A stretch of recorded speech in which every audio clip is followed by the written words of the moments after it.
casa ficava no coração do interior, isolado no meio de uma fazenda antiga.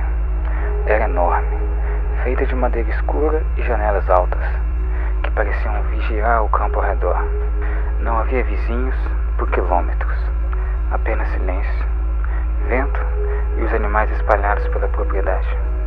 O dono me recebeu na varanda, com um aperto de mão firme. Ele não era de muitas palavras. Explicou o trabalho de forma simples.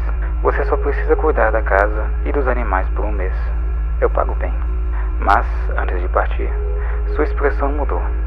Ele olhou de canto para o estábulo e depois para o sótão da casa e falou mais baixo. Talvez você ouça algumas coisas estranhas. É normal por aqui. Só siga algumas recomendações e vai ficar tudo bem. Eu não perguntei muito. Não acreditava em lendas.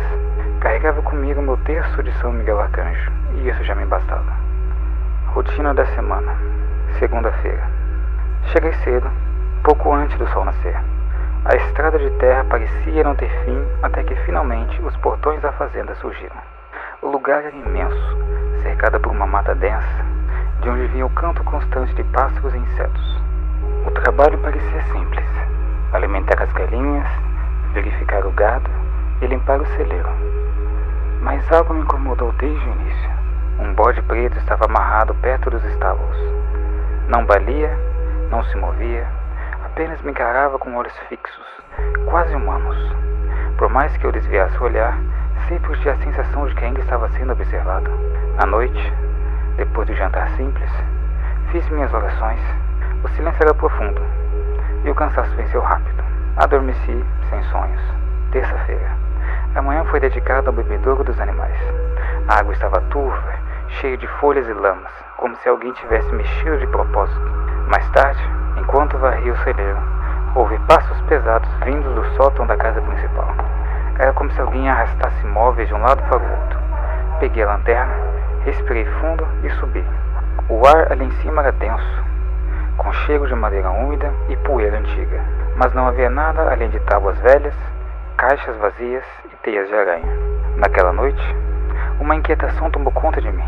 Orei com mais fervor e recitei uma oração, pedindo proteção contra inimigos invisíveis.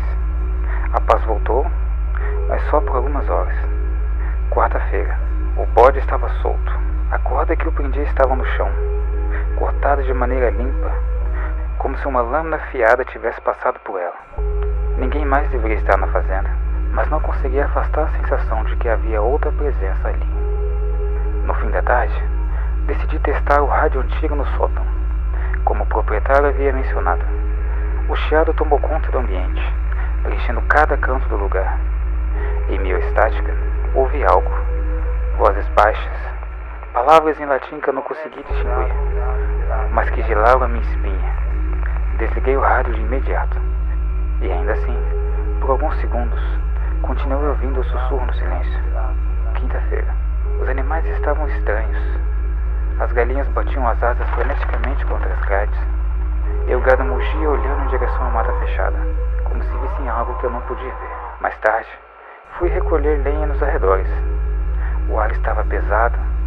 O vento parecia ter parado. Senti claramente uma presença atrás de mim, pesada, silenciosa. Quando me virei, o bode estava ali, parado, imóvel, apenas me olhando. Não sei dizer quanto tempo fiquei encarando aqueles olhos, até que, de repente, ele virou a cabeça e foi embora sozinho. Sexta-feira. O aviso do proprietário ecoou na minha mente o dia inteiro. Nunca ignore quando os animais fizerem silêncio. Naquela noite, o silêncio caiu sobre a fazenda como um manto sufocante. Nenhum grilo, nenhum sopro de vento, nada. Até minha própria respiração parecia alta demais. Rezei mais forte do que nunca, mas o desconforto só aumentava. Quando finalmente me deitei, o barulho começou. Arranhões vindos da parede do quarto, como se unhas compridas estivessem tentando atravessá-las. Permaneci imóvel, com o terço apertado nas mãos, até que o barulho cessou. Não preguei os olhos. Sábado. Acordei exausto, com os músculos doloridos como se não tivesse dormido nada. Fui direto cuidar dos animais, mas encontrei algo que não fazia sentido. O bode estava dentro do estábulo. Eu o havia deixado do lado de fora na noite anterior. Alguém teria levado ele para lá? Mas quem? E por quê? À noite, enquanto li algumas páginas da Bíblia, o rádio no sótão ligou sozinho. O chiado tomou conta da casa, mas não era apenas estática. Segui para desligá-lo. Antes de tocar no botão, ouvi claramente uma voz masculina, firme, sussurrando em meu ouvido. Ele não vai te proteger aqui. Senti o corpo gelar, mas não hesitei. Apertei o texto contra o peito e gritei em voz alta. São Miguel Arcanjo, defendendo-os no combate. O rádio desligou de imediato. O silêncio voltou, mas diferente, pesado, sufocante, como se algo aguardasse do lado de fora. Domingo. Pela manhã o telefone tocou.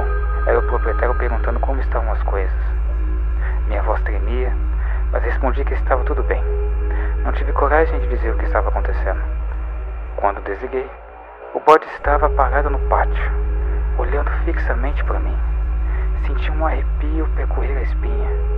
A verdade, aquilo estava apenas começando.